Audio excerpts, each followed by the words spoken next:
বিএনপির ভ্যানগার্ড খ্যাত যুব দলের ৪৭তম প্রতিষ্ঠাবার্ষিকী নির্বাচনী বৃহৎ জোট গঠনের চিন্তা করছে বিএনপি, জানালেন সালাউদ্দিন আহমেদ। সকল যোগ্য প্রার্থীদের, একাধিক যোগ্য প্রার্থীদের সাথে আমরা কথা বলেছি। এটা তারই প্রক্রিয়ার একটি অংশ। আমরা একই মেসেজ দিতে চাই, যাতে আমাদের দলের ভিতরে ঐক্য থাকে, জাতির মধ্যে ঐক্য থাকে। প্রার্থী বাছাইয়ে গুলশানে আজও নেতা কর্মীদের ভিড়। জুলাই সনদ বাস্তবায়নের সুপারিশ সরকারের কাছে জমা হবে কাল। ইতিহাসের জীবন্ত দলিল হিসেবে সমস্ত ডকুমেন্ট সংরক্ষণের পরামর্শ প্রধান উপদেষ্টার। এবার নির্বাচনে ৪২,৭৬১টি ভোট কেন্দ্র চূড়ান্ত। এনসিপিকে শাপলা বাদে অন্য প্রতীক দিতে চাই ইসি, ছাড় দিতে নারাজ সার্জিস। বছর পেরোতেই মেট্রো রেলের নানান অসঙ্গতি, নকশার ত্রুটির কারণে বারবার খুলে পড়ছে বিয়ারিং প্যাড। পুরো লাইন নিয়ে কাজ করার পরামর্শ।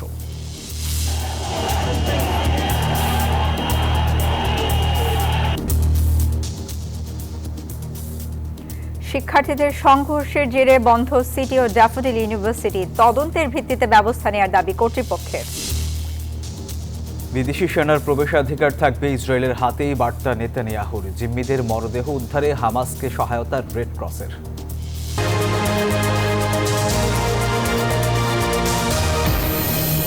স্বাগত নিউজ 24 সংবাদে, আপনাদের সাথে আছি আমরা দুজন, আমি সোহাগ বক্স এবং আমি সানজিদা ইসলাম। দর্শক দেখছিলেন সংবাদ শিরোনাম, এবার বিস্তারিত। নির্বাচনকে সামনে রেখে বৃহৎ জোট গঠনের চিন্তা করছে বিএনপি, এমন মন্তব্য করেছেন দলটির স্থায়ী কমিটির সদস্য সালাউদ্দিন আহমেদ। বলেন, যুগপৎ আন্দোলনে থাকা দলগুলো জোটে পাবে অগ্রাধিকার। জানান, ফ্যাসিবাদ বিরোধী জাতীয় ঐক্য ধরে রাখাই এখন দলের মূল লক্ষ্য। আর স্থায়ী কমিটির আরেক সদস্য গয়েশ্বরচন্দ্র রায় বলেছেন, তারুণ্যের মনোভাব বুঝে দলীয় কর্মপন্থা নির্ধারণ করবে বিএনপি। যুবদলের ৪৭তম প্রতিষ্ঠাবার্ষিকীর আলাদা অনুষ্ঠানে বক্তব্য রাখেন তারা। সংকট সংগ্রামে বিএনপির ভ্যানগার্ড জাতীয়তাবাদী যুবদল ৪৭তম প্রতিষ্ঠাবার্ষিকীতে সোমবার সকালে খণ্ড খণ্ড মিছিল নিয়ে জিয়াউর রহমানের সমাধিতে সমবেত হন দলটির নেতাকর্মীরা। জিয়াউর রহমানের হাত ধরে প্রতিষ্ঠিত সংগঠনটি নানা চড়াই উতরাই পার করেছে প্রায় ৪.৫ দশক। শেখ হাসিনা সরকারের অপশাসনের বিরুদ্ধে লড়াই সংগ্রামে সীমাহীন নিপীড়নের শিকার হন যুবদলের লাখো নেতাকর্মী। আমরা গত ১৬ বছর এই প্রতিষ্ঠাবার্ষিকী পালনকালীন আমরা কিন্তু এইভাবে স্বতঃস্ফূর্তভাবে পালন করতে পারিনি। বিভিন্ন বাধা বিতর্ক অতিক্রম করে আমাদের সব প্রতিষ্ঠাবার্ষিকী পালন করতে হয়েছে। পুরা জিয়া উদ্যান লোকারণ্য, কিন্তু এটা বিগত দিনও ছিল, কিন্তু এইভাবে সবাই উন্মুক্ত পরিবেশে থাকতে পারেনি। শ্রদ্ধার মিছিলকে দীর্ঘ করেন বিএনপির স্থায়ী কমিটির সদস্য সালাউদ্দিন আহমদ। বলেন, আগামী নির্বাচনেও ঐক্যবদ্ধ থাকতে হবে। নির্বাচনী জোট হবে যুগপৎ আন্দোলনের শরিকদের নিয়ে। যাদের সাথে আমরা যুগপৎ আন্দোলন করেছি এবং অন্যান্য একটা বৃহৎ জোটের জন্য আমরা চিন্তা করছি, সবাইকে নিয়ে ঐক্যবদ্ধভাবে যাতে আমরা আগামীতে এই নির্বাচনে বৈতরণে পার হতে পারি। তবে জাতির মধ্যে ঐক্যটাই হচ্ছে আমাদের সবচেয়ে বড় শক্তি। সেই ঐক্য বজায় রাখার জন্য কেউ যাতে বিভেদের পথে না যায়, সেই লক্ষ্যে আগামী নির্বাচনে দলের প্রার্থী বাছাইয়ের কাজ গুছিয়ে আনছে বিএনপি। প্রতি আসনে একাধিক প্রার্থী ঠিক করে রাখা হচ্ছে বলেও জানান সালাউদ্দিন আহমদ। আমরা সমগ্র বাংলাদেশে আসন ভিত্তিক সকল যোগ্য প্রার্থীদের, একাধিক যোগ্য প্রার্থীদের সাথে আমরা কথা বলেছি। এটা তারই প্রক্রিয়ার একটি অংশ। আমরা একই মেসেজ দিতে চাই, যাতে আমাদের দলের ভিতরে ঐক্য থাকে, জাতির মধ্যে ঐক্য থাকে। পরে নয়াপল্টনে মেডিকেল ক্যাম্প করে যুবদল। অংশ নেন স্থায়ী কমিটির আরেক সদস্য গয়েশ্বরচন্দ্র রায়।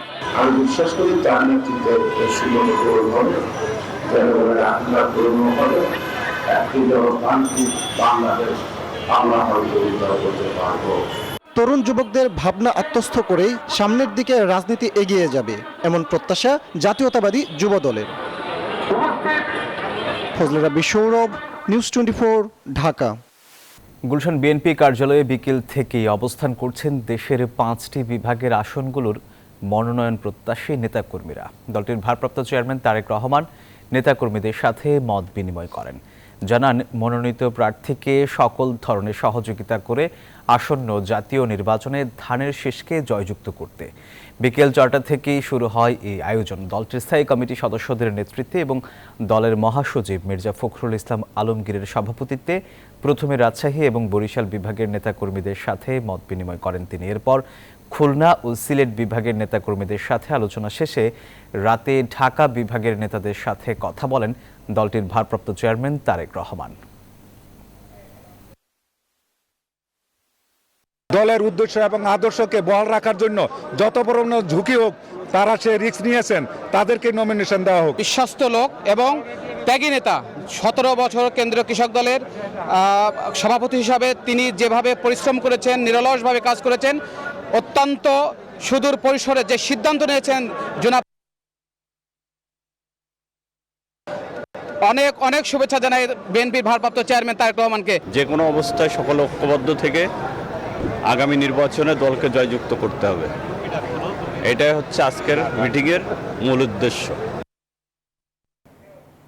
দর্শক, যেমনটি শুনছিলেন, গুলশানে বিএনপির চেয়ারপারসনের রাজনৈতিক কার্যালয়ে বিকেল থেকে অবস্থান করছে দেশের 5টি বিভাগের আসনগুলোর মনোনয়ন প্রত্যাশীরা। এ বিষয়ে বিস্তারিত জানাতে সরাসরি যুক্ত হচ্ছেন সহকর্মী জুবায়ের সানি। সানি, গুলশানে বিএনপির কার্যালয়ে কারা কারা এসেছেন, ওখানকার পরিস্থিতি কেমন দেখছেন এখন, আর মনোনয়ন প্রত্যাশীরা কি বলছেন?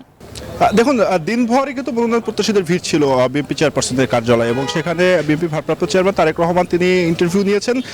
আমরা যেটি দেখেছি যে ঢাকা জেলা, একই সঙ্গে বরিশাল, রংপুর, নানা বিভাগ থেকে নেতাকর্মীরা ছিলেন, এবং তারেক রহমান একটি বার্তা দিয়েছেন, যেহেতু নির্বাচনী এক একটি আসনে প্রচুর মনোনয়ন প্রত্যাশী রয়েছেন, সেক্ষেত্রে তিনি যে বার্তাটি দিয়েছেন যেন ঐক্য ধরে রাখার যে বিষয়টি। আমাদের সঙ্গে একজন মনোনয়ন প্রত্যাশী রয়েছেন, আমি একটু তার কাছে জিজ্ঞেস করব যে তারেক রহমানের সঙ্গে আপনারা কথা বললেন, কি বার্তা আসলে তিনি দিলেন?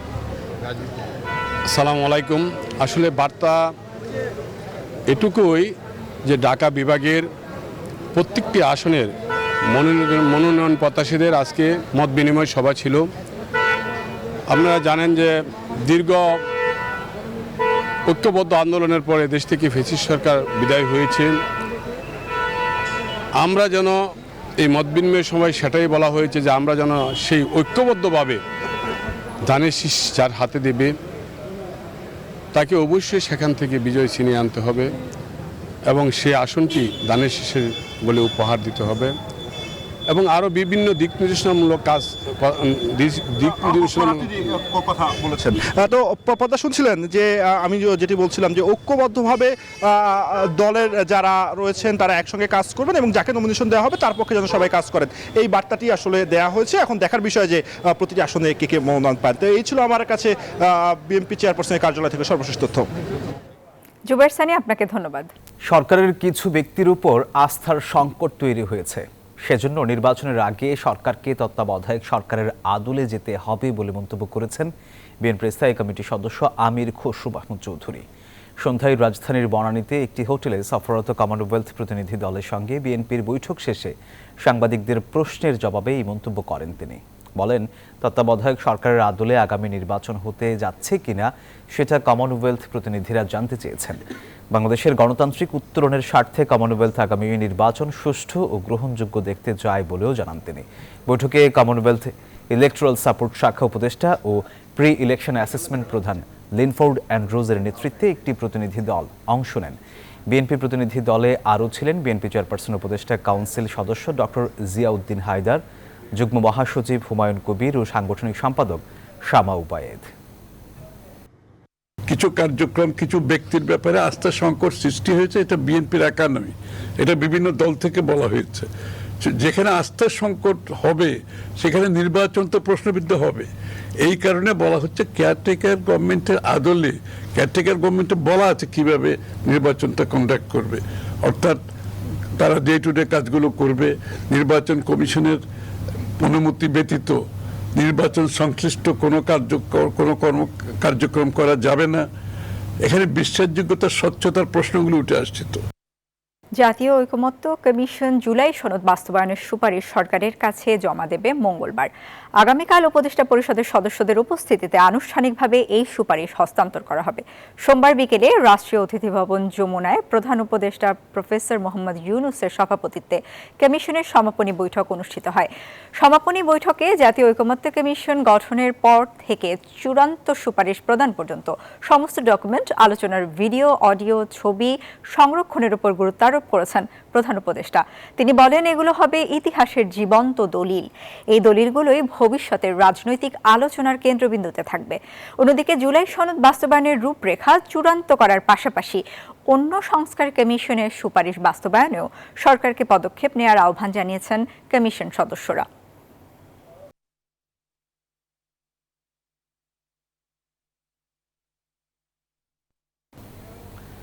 দর্শক, এবারে জেডিএসআরএম নির্বাচনের পথে।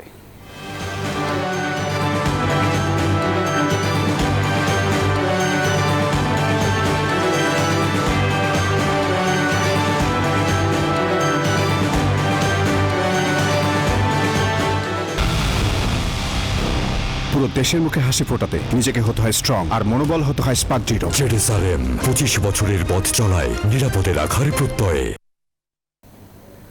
ত্রয়োদশ জাতীয় নির্বাচন ঘিরে ভোট কেন্দ্রের তালিকা চূড়ান্ত করেছে নির্বাচন কমিশন।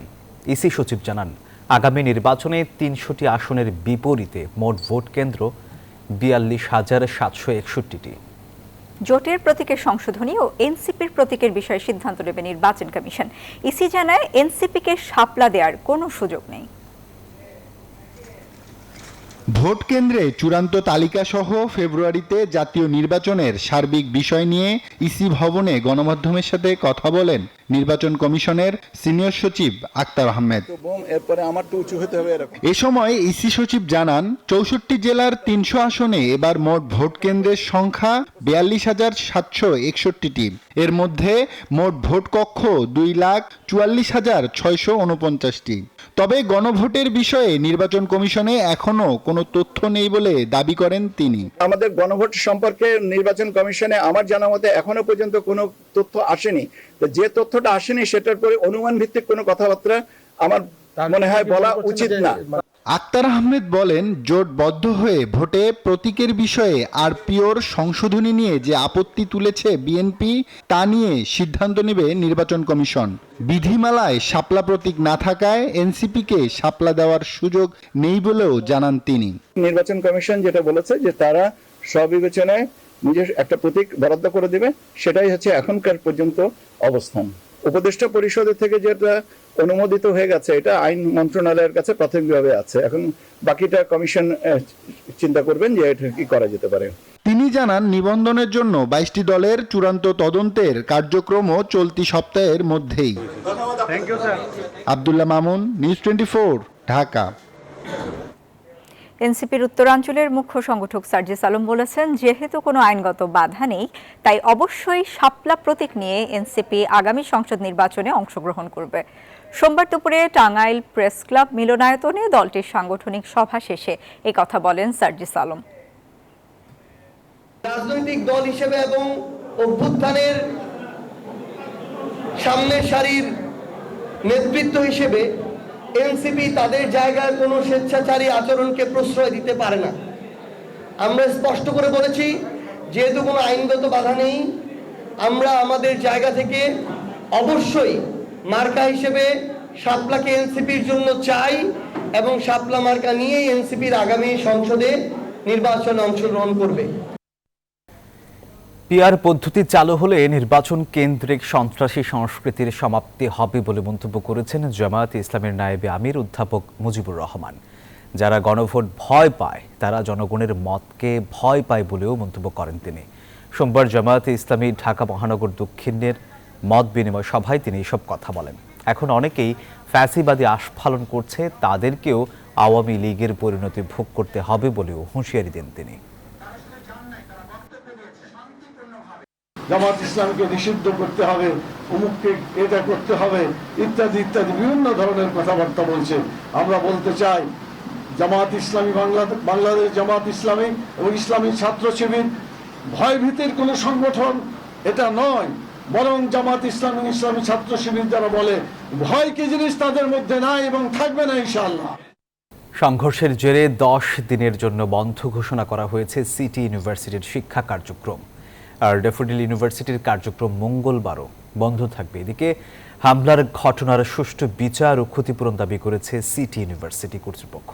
তদন্ত সাপেক্ষে দোষীদের বিরুদ্ধে ব্যবস্থা নেওয়ার আশ্বাস দিয়েছে ড্যাফোডিল ইউনিভার্সিটি কর্তৃপক্ষ। এছাড়া হামলার অভিযোগে আটক ড্যাফোডিল ইউনিভার্সিটির ১৭ শিক্ষার্থীকে হস্তান্তর করেছে সিটি ইউনিভার্সিটি। সাভার থেকে আরও জানাচ্ছেন নাইমাল জিকো। সাভারের সিটি ইউনিভার্সিটি ক্যাম্পাসের বিভিন্ন জায়গায় ধ্বংসস্তূপের চিহ্ন। শিক্ষার্থীদের বাস, মাইক্রোবাস, মোটরসাইকেল যেদিকে চোখ যায় সেদিকে পোড়া ক্ষত। তুচ্ছ ঘটনাকে কেন্দ্র করে ড্যাফোডিল শিক্ষার্থীদের ওপর হামলা চালায় সিটির শিক্ষার্থীরা।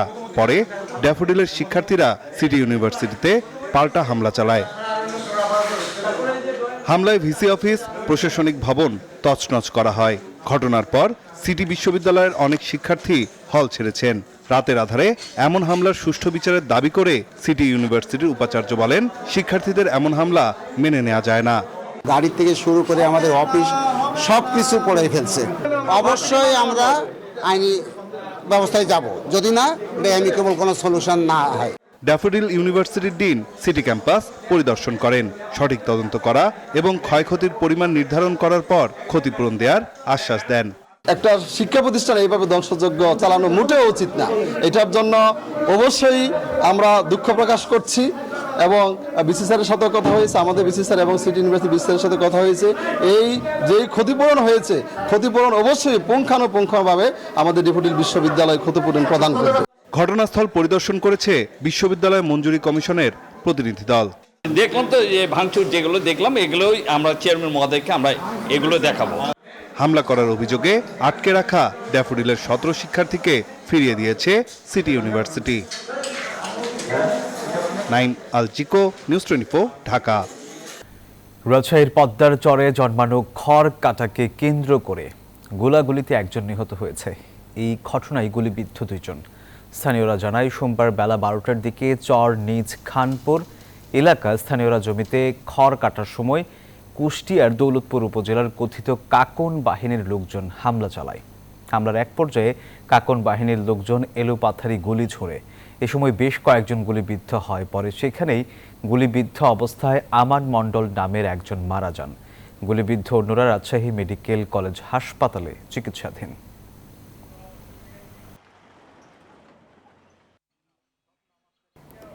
প্রখ্যাত চিত্রনায়ক সালমান শাহকে পরিকল্পিতভাবে হত্যা করার অভিযোগে করা মামলায় তার স্ত্রী সামিরা হক ও খলনায়ক আশরাফুল হক ডনের দেশ ত্যাগে নিষেধাজ্ঞার আদেশ দিয়েছেন আদালত। সোমবার মামলার তদন্তকারী কর্মকর্তার আবেদনের পরিপ্রেক্ষিতে ঢাকার মেট্রোপলিটন ম্যাজিস্ট্রেট সাইফুজ্জামান এই আদেশ দেন। এর আগে গত 22 অক্টোবর আবেদনে মামলার তদন্তকারী কর্মকর্তা রমনা থানার পুলিশ পরিদর্শক আতিকুল আলম খন্দকার তাদের দেশ ত্যাগে নিষেধাজ্ঞা চেয়ে আবেদন করেন। 1996 সালের 6 সেপ্টেম্বর সালমান শাহর মৃত্যুর পর রমনা থানায় একটি অপমৃত্যু মামলা দায়ের করা হয়।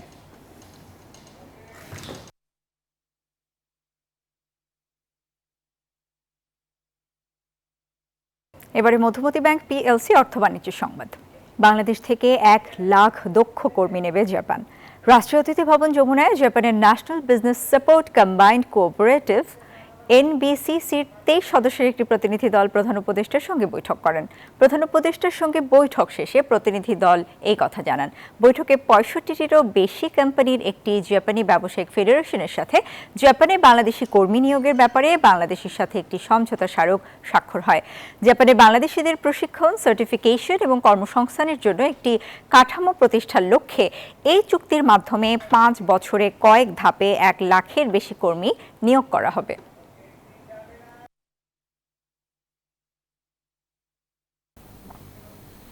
এবারে আন্তর্জাতিক প্রসঙ্গ। যুদ্ধবিরতির মধ্যেও থেমে নেই ইসরায়েলের বর্বরতা। অধিকৃত পশ্চিম তীরে দখলদারদের হামলায় নিহত হয়েছেন 4 ফিলিস্তিনি। এদিকে নিরাপত্তা নীতি নিয়ে কোনো আন্তর্জাতিক চাপ গ্রহণযোগ্য নয় বলে জানিয়েছেন ইসরায়েলের প্রধানমন্ত্রী বেনিয়ামিন নেতানিয়াহু। এর মধ্যে তেল আবিবের অনুমতিতে গাজায় প্রবেশ করেছে মিশরীয় দল ও আন্তর্জাতিক মানবিক সংস্থা রেড ক্রস। অন্যদিকে গাজায় শান্তিরক্ষী পাঠাতে প্রস্তুত বলে জানিয়েছেন মালয়েশিয়ার প্রধানমন্ত্রী আনোয়ার ইব্রাহিম।